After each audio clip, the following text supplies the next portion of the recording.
apakah hukum Taurat itu masih berlaku atau masih dapat dipraktekkan dalam kehidupan umat Tuhan saat ini, dan apakah bisa dikelompokkan 3 ataukah 2 ataukah 1, ataupun dengan cara pengelompokan.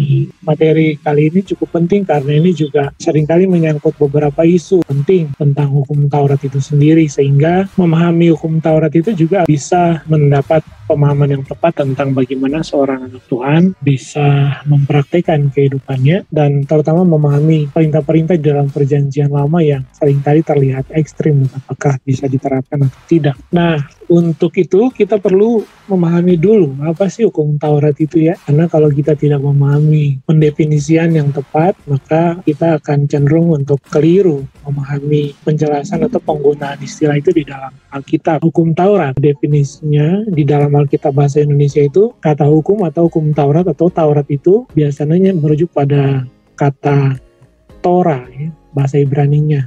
Dan kalau bahasa Yunani itu nomos. Tapi kalau ketika berbicara tentang hukum Taurat, berarti nanti akan berkaitan dengan istilah Ibrani ini, Torah. Nah, kata Torah berkaitan dengan kata dasar Hora yang berarti memimpin, mengajar, mendidik, dan pengajaran. Yesaya 1 ayat 10, Hagai 2 ayat 11 sampai 13. Jadi Torah itu pertama-tama berkaitan dengan pengajaran gitu, atau pendidikan.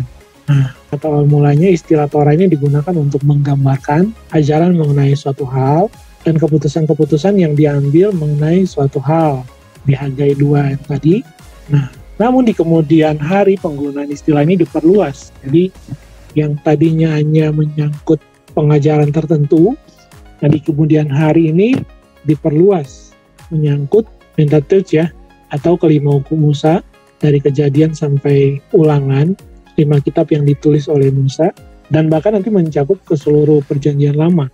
Jadi ketika kata hukum Taurat itu digunakan, nah kalau secara asal mula katanya sih kata itu berarti ya mengajar, mendidik, atau pengajaran. Tetapi secara teknis nanti istilah itu dirujuk pada hukum-hukum yang menyangkut pengajaran Nabi Musa di dalam 5 kitab yang ditulis oleh Nabi Musa itu ya, Kejadian, Keluaran, Imamat, Bilangan, Ulangan. Namun karena penggunaan rumusan pengajaran Nabi Musa itu kemudian diajarkan kembali dalam perjanjian lama ya pada nabi-nabi besar, dan selanjutnya sampai pasca pembuangan zaman Ezra Nehemia, maka istilah hukum Taurat itu juga pada akhirnya merujuk pada semua secara keseluruhan ya, setiap perintah yang tercantum di dalam perjanjian lama. Jadi baik perintah negatif kan jangan ya, kalau positif kan tata bahasanya tuh lebih lembut, misalnya ajakan atau dorongan. Nah itu nanti di kemudian hari dirangkum oleh salah seorang rabi menjadi 613 hukum. Jadi kita lihat ya. Nah itu dari segi definisinya dulu. Oke, saya mau melihat sedikit perkembangannya dulu ya. Jadi perkembangan penerapan hukum Taurat ini saya bagi menjadi 3 ya. Jadi di penggunaan yang paling utama itu atau tokoh yang paling sentral mengembangkan hukum Taurat ini yaitu Ezra ya, setelah pembuangan. Jadi kalau kita baca kitab Ezra atau Nehemia, nah di situ kan ada reformasi besar-besaran di situ oleh Ezra, di mana setelah pasca pembuangan dia mulai mengumpul umat Israel. Ezra ini kan ahli kitab juga sekaligus orang yang memahami tentang hukum-hukum. Kemudian dia mulai merumuskan hukum-hukum Taurat di dalam perjanjian lama sebelum zaman dia itu, kemudian diterapkan sebagai hukum positif di dalam kehidupan umat Yahudi pasca pembuangan. Nah dari sinilah, zaman inilah nanti menjadi cikal bakal di mana hukum Taurat itu menjadi hukum positif bagi umat Israel sampai zaman modern ini, dari zaman Ezra ini. Nah sebelum zaman Ezra, hukum itu tentu saja tidak pernah diterapkan sebagai hukum positif, walaupun ketika Daud memimpin sampai pra pembuangan ke Babel dan ke Asyur, mereka belum menggunakan hukum Musa ini sebagai standar hukum negara. Nah apalagi pasca pembuangan negara Israel kan hancur. Kemudian baru Ezra lah yang mulai hukum Taurat itu sebagai hukum positif di dalam kehidupan berbangsa ya, umat Yahudi pada zaman itu pasca pembuangan. Nah jadi hukum Taurat itu mulai menjadi dasar bagi kehidupan pribadi umat Yahudi maupun keagamaan dan norma kesusilaan mereka, begitu ya. Jadi kehidupan mereka itu diatur sepenuhnya sesuai dengan peraturan-peraturan di dalam Perjanjian Lama ya, khususnya hukum Musa dan juga beberapa pengajaran para nabi yang merujuk pada hukum Musa. Bagaimana setelah zaman Esra ada senggang kan antara zaman Esra Nehemia, nabi-nabi terakhir Maleaki sampai ke Perjanjian Baru itu kan ada rentan waktu ya, kan itu kalau di dalam teologi distilahkan periode intertestamental ya, antara Perjanjian Lama dan Perjanjian Baru, di mana ada jarak waktu sekitar 400 tahun. Nah, dari 400 tahun itu kan Allah tidak lagi berfirman ya.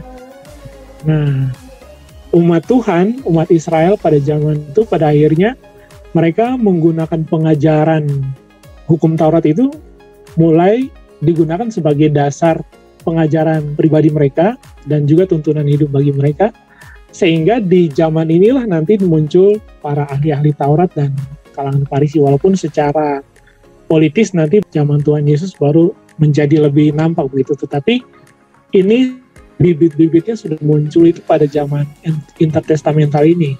Jadi di zaman inilah nanti muncul para pengajar, para rabi yang nanti jadi dua masa penting, dua kelompok, dua komunitas yang berpengaruh ya dalam pengajaran Yudaisme kuno abad kedua lah sebelum Masehi ya, sekitar tahun 200-an sebelum Masehi, 200 tahun sebelum zaman Tuhan Yesus. Nanti ada dua mazhab yang mereka akan meneruskan ini tradisi pengajaran Esra, di mana hukum Taurat itu dikembangkan dan menjadi kontrol bagi hukum positif di umat Yahudi begitu.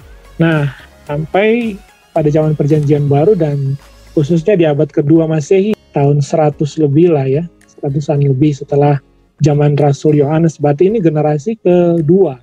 Jadi setelah para rasul, nanti murid-murid mereka seperti misalnya Polikarpus, terus kemudian para bapak-bapak gereja abad kedua, Tertulian, begitu ya, mereka abad-abad kedua Masehi. Nah, nanti ada seorang rabi yang namanya Rabi Simlai ya.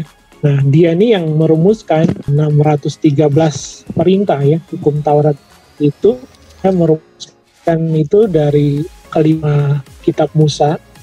Terus kemudian juga dengan perintah-perintah yang lainnya dalam Perjanjian Lama, ya baik itu perintah bernada positif maupun negatif, nanti ada 613 ya, 613 perintah. Nah, ini yang kemudian nanti dipergunakan dalam tradisi Yudaisme ya, atau Yahudi pada abad kedua dan selanjutnya. Jadi 613 ini sebenarnya di zaman Tuhan Yesus belum ada begitu. Ini dirumuskan pada abad kedua Masehi begitu ya. Nah, tetapi perumusan ini juga kalau misalnya kita baca di beberapa kitab, misalnya perkataan Tuhan Yesus tentang ahli-ahli Taurat yang melalaikan esensi dari hukum Taurat itu dan mereka mengganti dengan hal-hal yang tidak esensial ya. Jadi misalnya kalau ada berbuat baik kepada orang tua bisa digantikan dengan cara lain yang lebih dipraktiskan begitu ya. Jadi sebenarnya perkembangan hukum Taurat pada zaman Tuhan Yesus itu bukan lagi dalam kategori hukum yang tertulis secara letterlek ya, secara harfiah di dalam Perjanjian Lama, tetapi juga ada tradisi-tradisi lisan yang itu dikembangkan dan dipelihara terus. Ini yang nanti dikritik Yesus sebagai aturan manusia ya. Jadi kalau misalnya kita baca beberapa teks yang nanti ada tertulis mereka lebih mementingkan aturan-aturan manusia. Nah, itu sebenarnya kritik Tuhan Yesus terhadap ahli-ahli Taurat dan orang Farisi, di mana mereka menekankan kesetaraan antara apa yang bukan itu abad ke-13 ya. Ini Taurat tiga jenis, hukum moral, hukum seremonial, dan yudisial atau sipil oleh Thomas Aquinas. Jadi Thomas Aquinas ini salah seorang pemikir yang teolog abad pertengahan yang sangat disegani ya. Dia seorang sistematik teologi yang sangat baik begitu. Tulisan-tulisan dia sangat bagus dan sangat mendasar bagi kajian teologi Kristen modern. Baik kita kalangan Protestan maupun kalangan Katolik sangat mengagumi pemikiran Aquinas.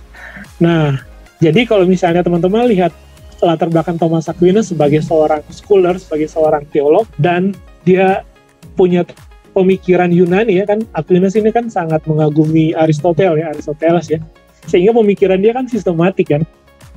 Nah itu sebabnya dia mulai melihat kerangka hukum Taurat itu di dalam pemikiran yang sistematik juga. Nah itu sebabnya kan dia membagi kan hukum Taurat itu menjadi 3 bagian.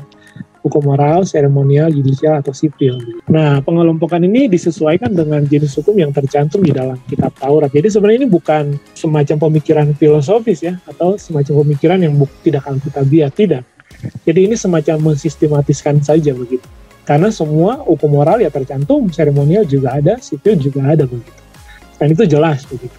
Karena latar belakang Aquinas sebagai seorang teolog atau seorang sistematik teologi, maka dia mulai membagikan itu sesuai dengan kerangka pikir dia yang sistematik. Nah, pengelompokan ini juga bertujuan untuk memperjelas konteks hukum ya, dan penyesuaiannya dalam kehidupan umat Tuhan.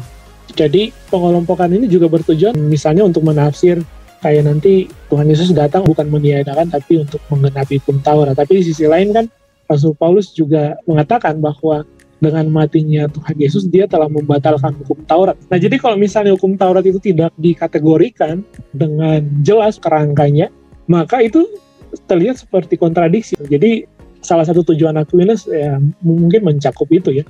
Sehingga untuk memahami hukum Taurat itu kita menjadi jelas. Nanti 3 kerangka ini yang menjadi acuan para teolog saat ini, khususnya teolog kalangan konservatif ya, kalangan Injili, juga oleh teolog Katolik ya. Jadi pendapat Aquinas ini dipegang dan diakui serta digunakan dalam kerangka tafsir kekristenan saat ini begitu. Nah, jadi hukum moral ini menyangkut tentang bukan saja 10 hukum ya rekan-rekan. Hukum moral ini menyangkut keseluruhan hukum yang mengatur tata kesusilaan begitu ya. Jadi baik yang secara eksplisit atau secara jelas disebutkan, misalnya di dalam ke-10 hukum itu kan jangan mengingini barang orang lain, istri orang lain dan sebagainya. Nah itu kan juga di dalam bagian lain kan dijelaskan secara lebih terperinci ya. Nah itu jadi hukum moral itu mencakup semua prinsip etika yang berlaku dan diajarkan oleh perjanjian lama. Begitu, jangan mencuri, jangan membunuh, jangan memfitnah, jangan mengingini barang sesamamu, begitu ya. Jadi setiap prinsip hukum yang mengatur moral dan etika itu tercantum atau termasuk di dalam kategori hukum moral. Terus kemudian hukum seremonial. Hukum seremonial adalah hukum acara ya, hukum upacara atau hukum keagamaan yang secara khusus itu merujuk pada gagasan penebusan ya. Misalnya ritual untuk pengampunan dosa, korban bakaran, korban penebusan dosa, terus kemudian penyucian, begitu ya. Nah itu semuanya termasuk dalam kategori hukum seremonial, gitu ya. Nah kemudian nanti yang yudisial atau sipil ini mengatur hukum positif antara relasi berkehidupan umat Yahudi atau umat Israel, begitu. Jadi kalau misalnya ada yang mencuri misalnya, nah salah satu yang paling jelas kan misalnya kayak Sakeus kan, ketika dia mengatakan bahwa kalau ada orang yang saya ambil uangnya lebih misalnya, nanti saya akan kembalikan 4 kali lipat. Sebenarnya itu dia merujuk pada hukum sipil ini, hukum yudisial ini, tata hukum yang sudah diterima secara umum pada zaman itu sehingga dipraktekkan. Nah juga misalnya kasus perempuan yang didapati berzina misalnya di dalam Injil Yohanes itu, dan dimana ketika mereka menghadapkan perempuan itu kepada Tuhan Yesus, terus dia mau dirajam kan.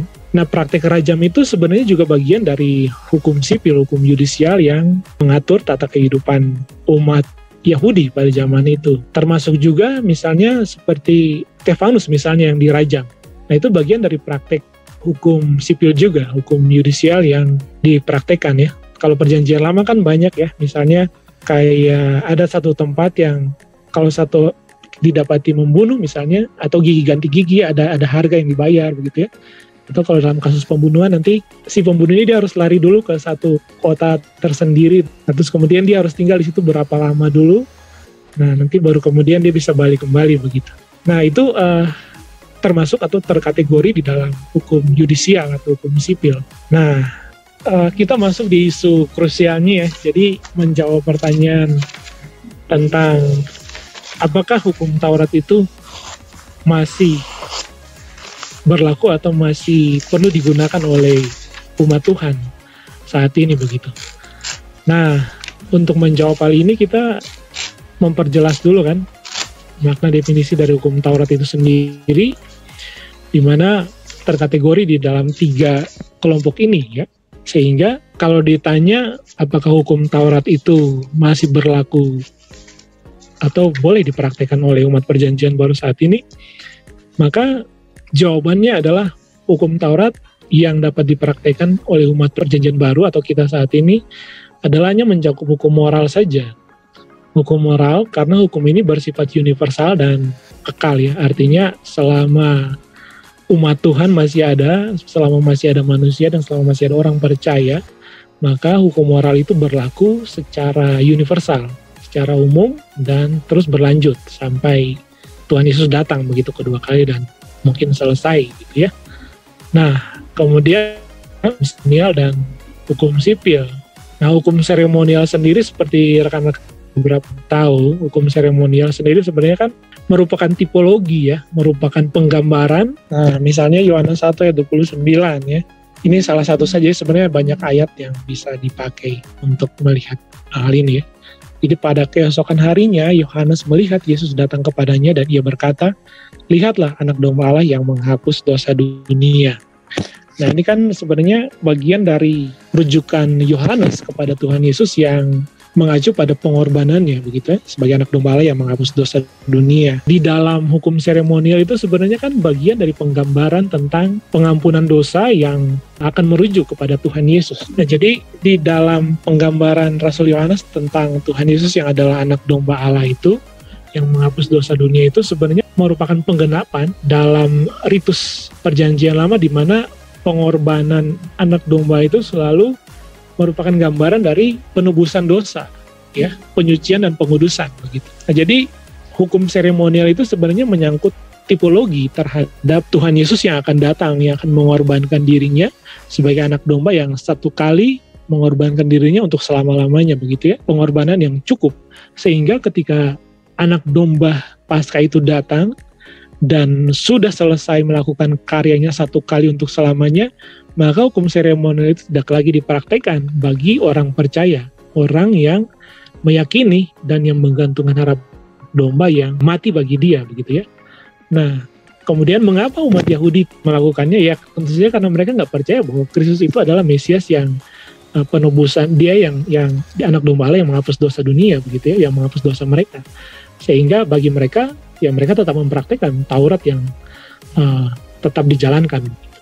Nah, jadi bagi kita, umat Tuhan, tentu saja hukum seremonial ini tidak lagi berlaku karena ini hanya menjadi rujukan perjanjian lama dan Tuhan Yesus adalah penggenapan dari anak domba Allah yang sudah mati dan sudah menebus dosa dunia itu, sehingga hukum seremonial atau setiap ritus korban begitu ya sudah tidak diperlukan lagi bagi umat Tuhan. Nah, terus kemudian hukum yudisial atau sipil. Nah, ini sebenarnya kan tadi kan yang merumuskan hal ini adalah Esra begitu. Nah, ini sebenarnya menyangkut tentang tata hukum komunitas ya. Jadi dia tidak berlaku secara universal. Nah, hukum yudisial atau hukum sipil ini sebenarnya bagian dari tata aturan di mana hukum ini mengatur ketertiban di dalam komunitas umat Yahudi saja. Nah, jadi dia sebenarnya tidak berlaku secara universal begitu. Nah, misalnya ketika Rasul Paulus misalnya, makanya kenapa di Kisah Rasul pasal 2 itu kan ada sidang kan di Yerusalem untuk memutuskan bagaimana kalau misalnya orang-orang yang non-Yahudi, mereka percaya Injil dan mereka bertobat begitu. Apakah mereka harus menjadi orang Yahudi juga, disunat dan ikut aturan Yahudi juga? Nah, itu kan kemudian dibicarakan di dalam konsili Yerusalem kan pertama.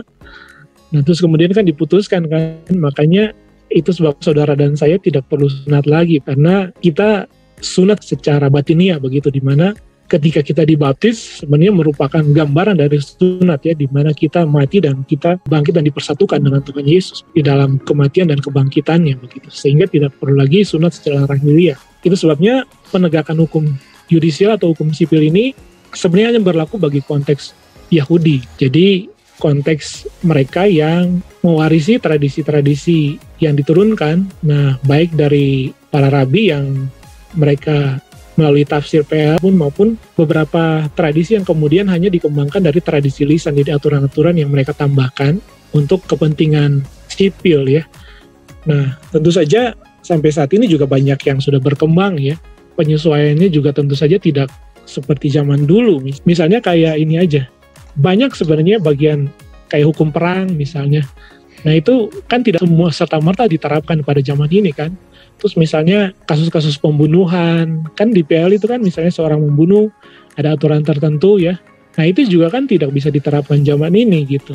Ya berbanding terbalik dengan misalnya di Arab misalnya yang menerapkan secara ekstrim aturan sipil yang seharusnya perlu ditafsir ulang dalam konteks tradisi zaman dulu itu ketika aturan itu dibuat dan zaman sekarang begitu kan. Nah itu kan perlu dilihat secara komprehensif begitu. Jadi satu penafsiran hukum itu kan tidak hanya ayatnya terus begini jadi kita harus mempraktekannya sedemikian rupa begitu. Ayat itu muncul kan ada konteks yang membuat sehingga satu perintah atau satu hukum itu kan diturunkan. Penafsiran yang baik sehingga kita bisa membedah satu teks di mana ini masih bisa dapat diterapkan atau tidak begitu. Nah demikian juga dengan hukum yudisial atau hukum sipil. Ini hanya berlaku dalam kategori komunitas Yahudi ya, sehingga tentu saja tidak bisa diberlakukan bagi kita, gereja Tuhan. Kalau misalnya ini diberlakukan lagi di dalam konteks kita saat ini, maka ini akan repot sekali ya rekan-rekan.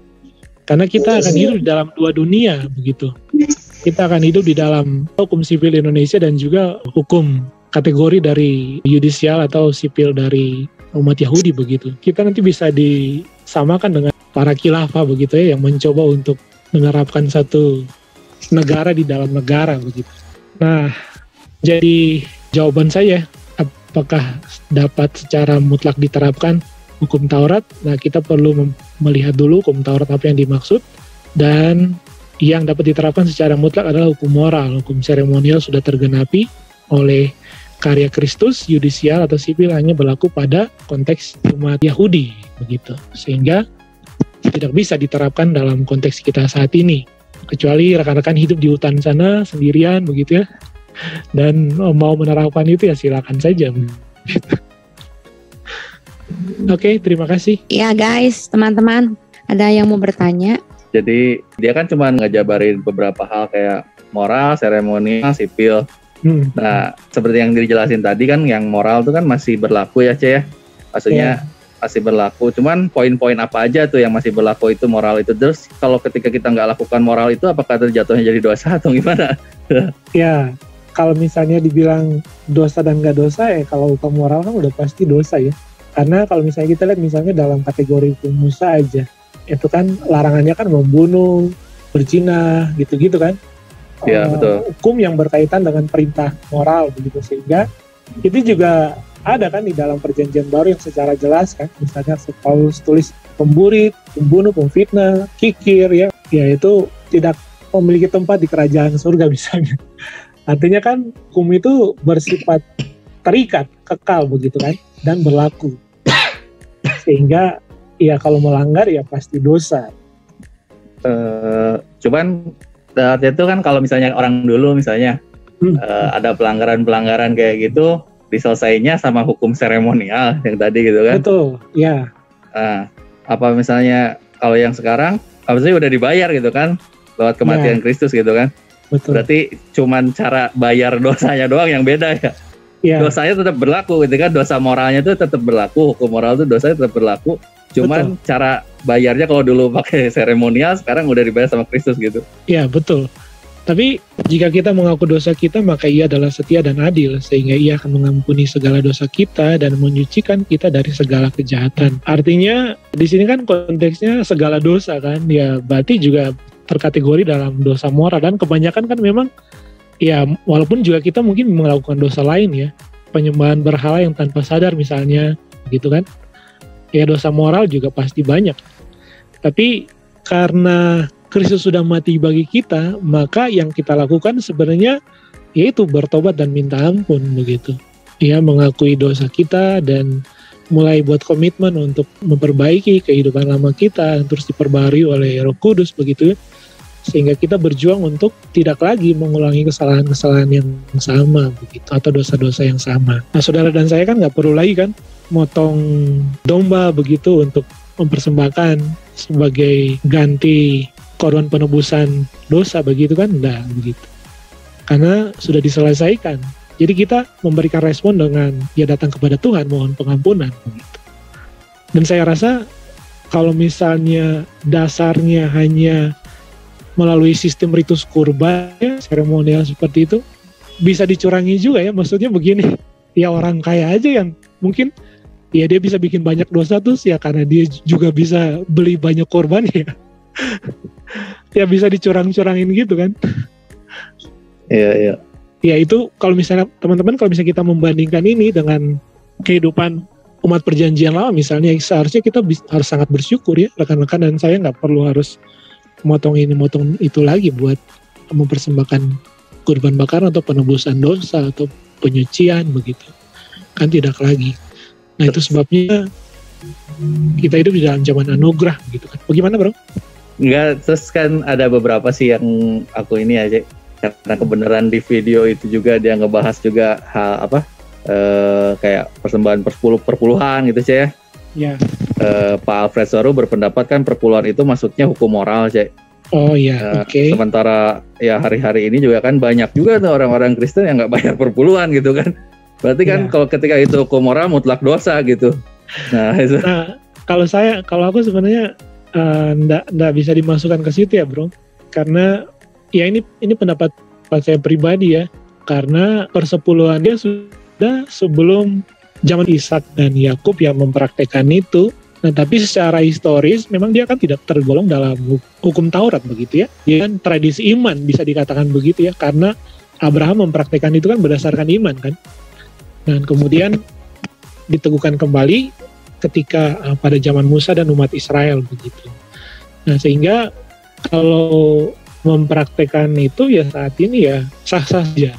Kita bukan mempraktekkan hukum Taurat ya, seolah-olah kita berkontradiksi gitu. Pak Estra sebenarnya kan kalau saya lihat kan kecenderungannya kan untuk membela persepuluhan biar bisa dipraktekkan kan, seolah-olah kalau tidak dipraktekkan tapi kan konsekuensinya berbahaya. Padahal kan secara historis persepuluhan itu kan dia tidak tergolong di dalam hukum Taurat Musa kan, karena dia sudah jauh sebelum zaman Musa, zaman Abraham kan dia sudah dipraktekkan.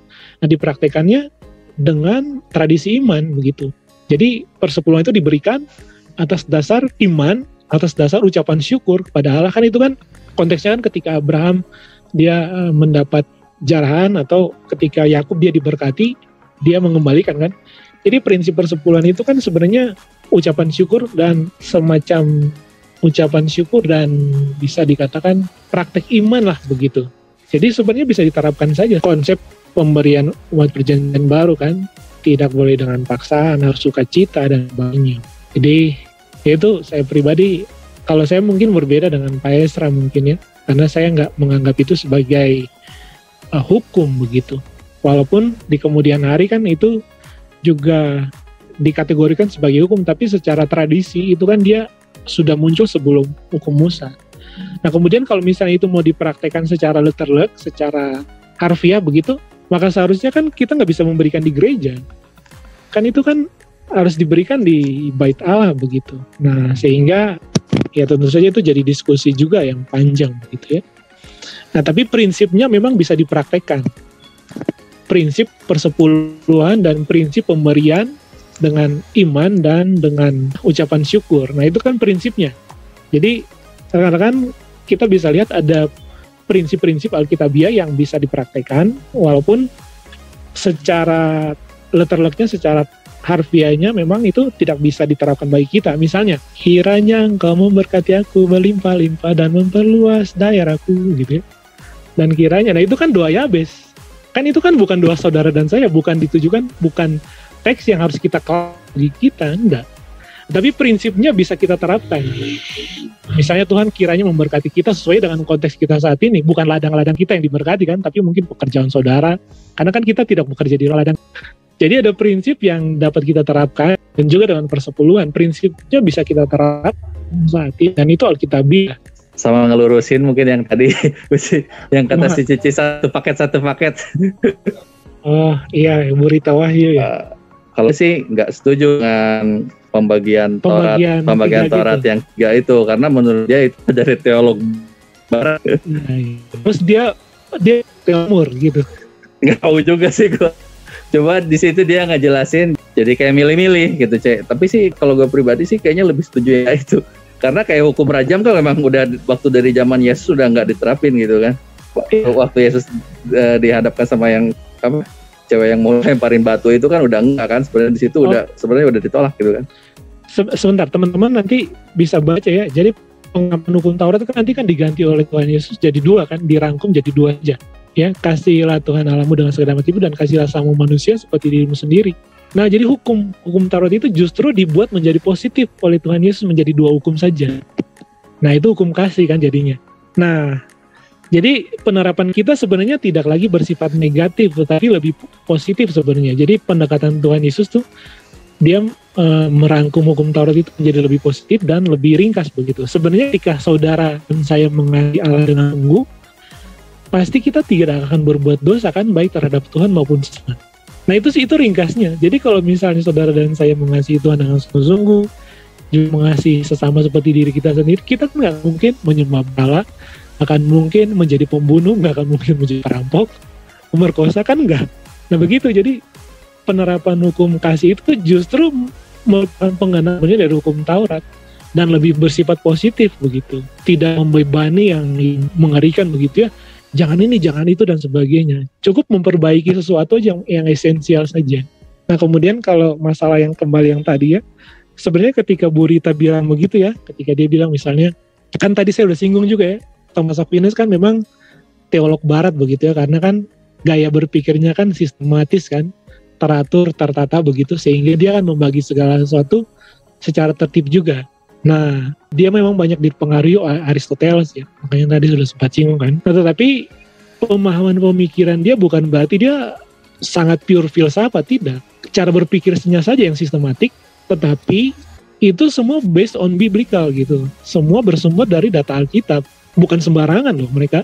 Kayak misalnya Agustinus, Thomas Aquinas ini kan tokoh-tokoh yang sangat sentral baik oleh kalangan rekan-rekan Katolik maupun teolog Protestan ya. Itu sangat sentral sekali pemikiran mereka itu digunakan dan sebagai landasan pemikiran teologi Kristen kontemporer saat ini begitu. Nah, jadi memang pemikiran mereka sistematis, tetapi dasar pemikiran mereka itu based on biblical gitu, based on Bible, sangat alkitabiah, bukan semacam ngarang-ngarang bebas gitu, tidak begitu.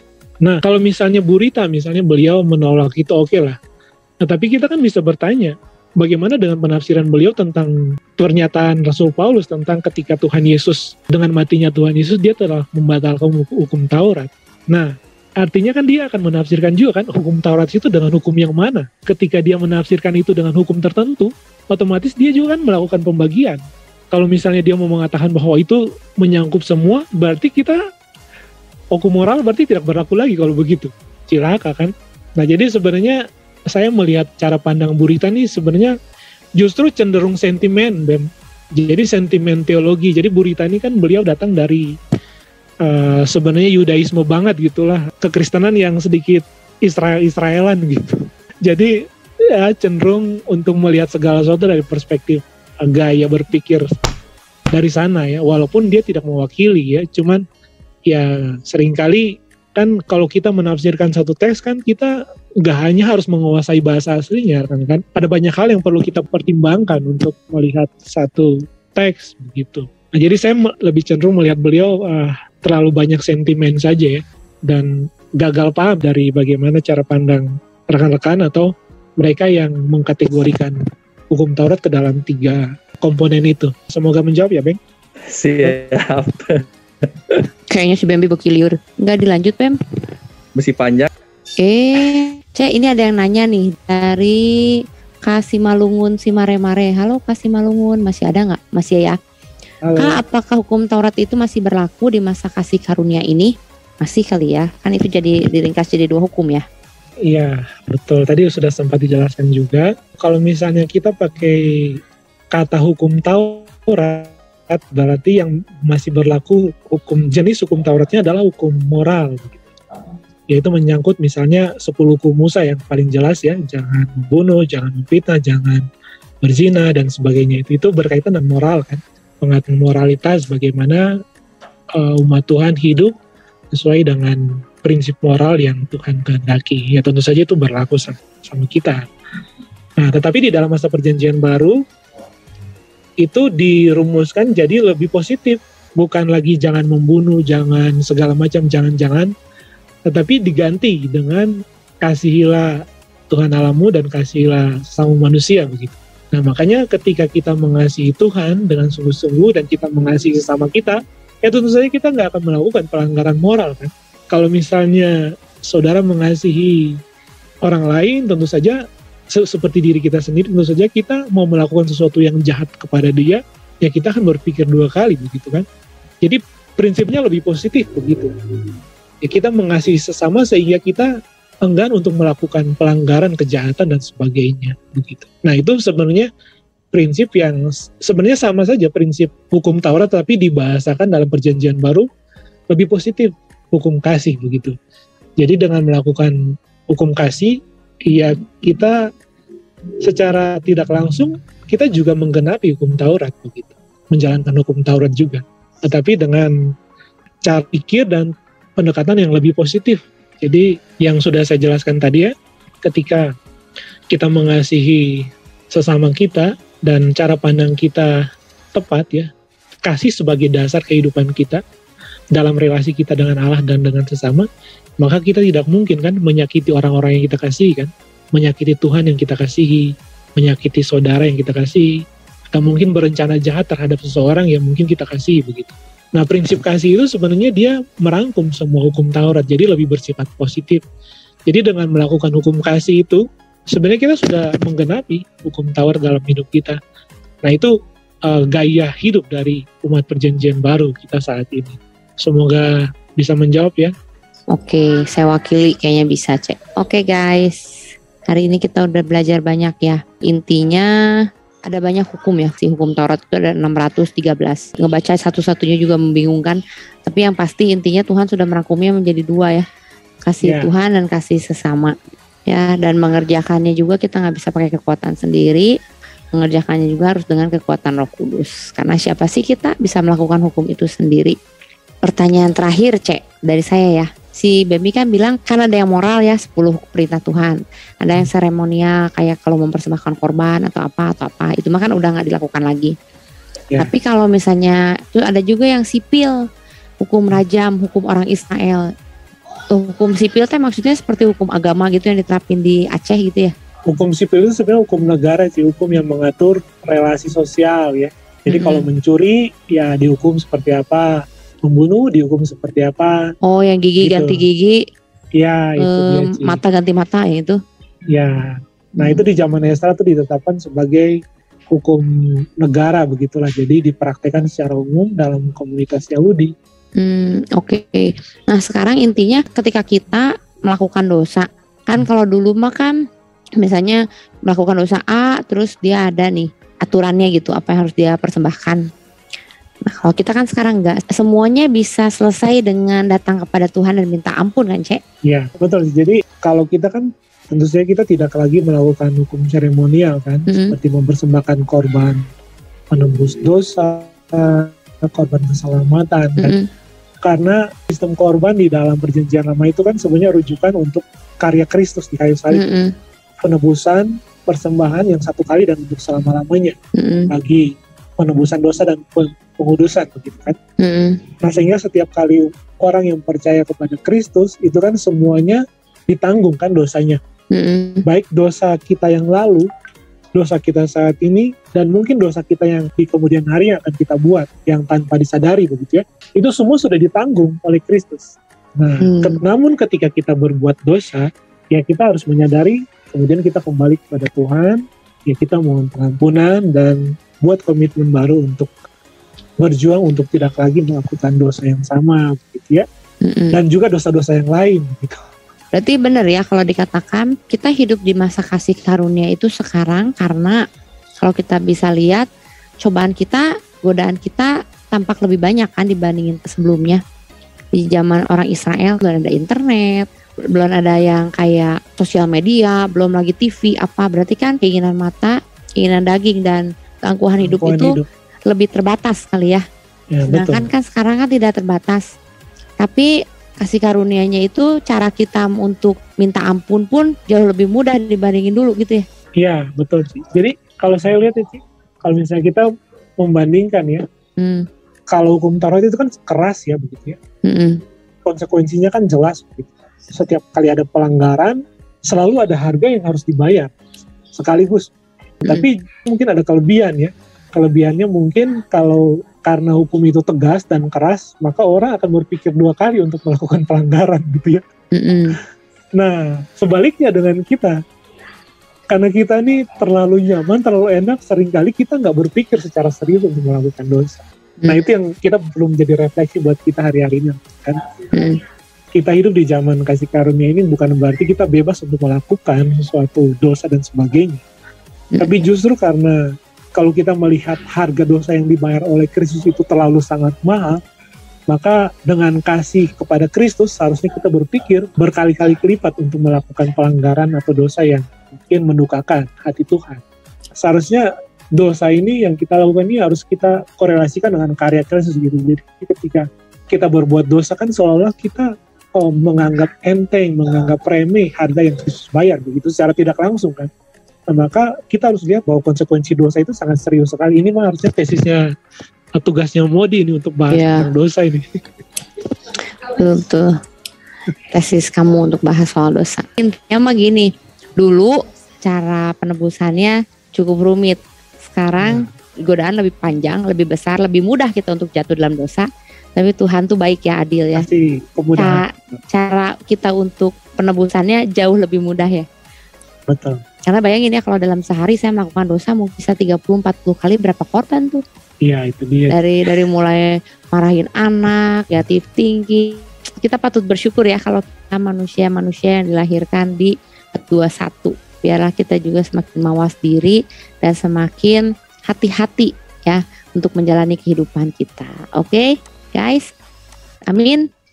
Amin. Berdoa, kami bersyukur untuk pertemuan Zoom ini. Tuhan, kami bahas banyak tentang Taurat. Kami percaya Tuhan dari pembelajaran ini mengajak kami untuk lebih lagi mengerti arti namanya firman Tuhan dan bisa melakukannya sehingga hukum Taurat yang sudah ditetapkan yang lalu juga yang sampai sekarang juga berlaku.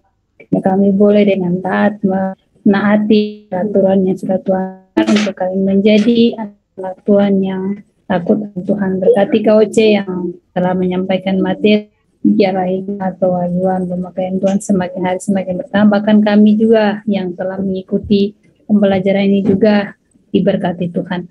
Dalam nama Yesus, berkatilah kelas pendalaman Alkitab ini kiranya semakin bertambah-tambah jiwa yang bisa gabung di kelas pendalaman Alkitab ini, dan juga ada banyak materi-materi yang lebih menarik juga akan kami bahas di sini. Semuanya untuk hormat kemuliaan nama Tuhan. Dalam nama Yesus saya berdoa mengucap syukur. Haleluya. Amin. Amin. Bye-bye. Salam sejahtera rekan, Tuhan berkati. Tuhan berkati. Bye.